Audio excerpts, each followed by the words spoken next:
Hello everyone, in today's video I'm going to explain you how to fix this app is not available in your country or region in iPhone. So the first step is to open the App Store and tap on your Apple account profile picture in the top right corner.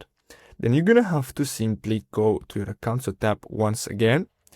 And after that, what we're gonna have to do is simply go to country and region, and then we're gonna have to change it.